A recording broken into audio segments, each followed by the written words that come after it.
Is this another test? It isn't fair. Darling, pagbigyan mo na si Victor, sandali lang to.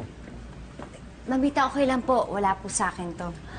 You see how good she is, honey pie, baby boy ko. See how good she is, di ba?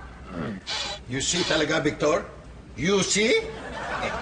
Tatay, ipunin niyo po ang English niyo sa test at baka kayo kapusin. Okay, Mang Small, ano ang plural ng goose? Gooses. Geese. O sige po, isa pa po. Ito. Mas madali. Ano ang plural ng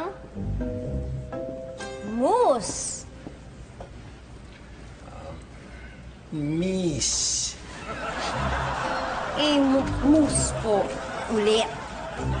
Mus din? Opo. Hindi nagbago? Hindi po.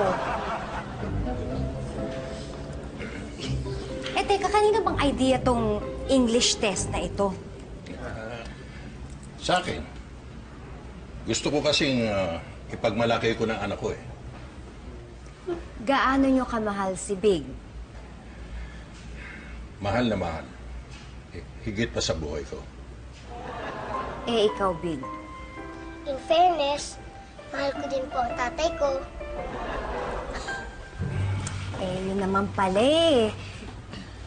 Oh. Bakit pa nyo kailangan mag-test ng English? Ano naman kinalaman ng English sa pagmamahal?